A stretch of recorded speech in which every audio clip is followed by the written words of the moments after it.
સ્વચ્છતા હી સેવા સ્વભાવ સ્વચ્છતા સંસ્કાર સ્વચ્છતા હાલોલના જ્યોતિ સર્કલથી યાત્રાધામ પાવાગઢ તરફ જતા પદયાત્રાના માર્ગ પર સ્વચ્છતાનું જાતે સ્થળ નિરીક્ષણ કરતા જિલ્લા કલેક્ટર શ્રી આશિષકુમાર પદયાત્રાના માર્ગ પરના દબાણો ત્વરિત દૂર કરવા સંબંધિત વિભાગના અધિકારીઓને તાકીદ કરાઈ. પંચમહાલ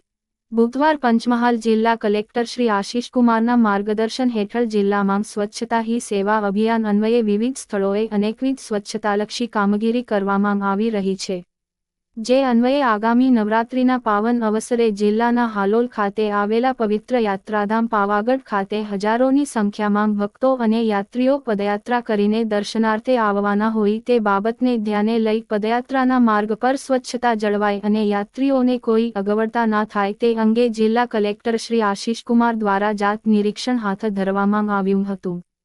સ્વચ્છતા હી સેવા અંતર્ગત હાથ ધરવામાં આવેલા માર્ગ સ્વચ્છતા નિરીક્ષણ દરમિયાન હાલોલના જ્યોતિ સર્કલથી ટીંબી ચોકડી સુધીના પદયાત્રા માર્ગ પર વરસાદ કે અન્ય કારણસર કોઈ ગંદકી ફેલાયેલ છે કે કેમ તેનું જાતે નિરીક્ષણ કરી જિલ્લા કલેક્ટર શ્રી આશિષકુમારે માર્ગ પર સ્વચ્છતા સંબંધિત તમામ માપદંડ જળવાય તથા પાવાગઢ પગપાળા આવતા યાત્રીઓને આ માર્ગ પર કોઈ અગવડતા ના થાય તે બાબતે પદયાત્રાના માર્ગ અને ફૂટપાથ પરના દબાણો તેમજ દબાણોને કારણે થયેલ કચરાને તાત્કાલિક દૂર કરી સ્વચ્છતા જળવાય તે સુનિશ્ચિત કરવા તમામ સંબંધિત વિભાગના અધિકારીઓને સૂચન કર્યા હતા. આ દરમિયાન પ્રાંત અધિકારી શ્રી, નગરપાલિકા ચીફ ઓફિસર શ્રી સહિત સંબંધિત વિભાગના અધિકારીઓ જોડાયા હતા.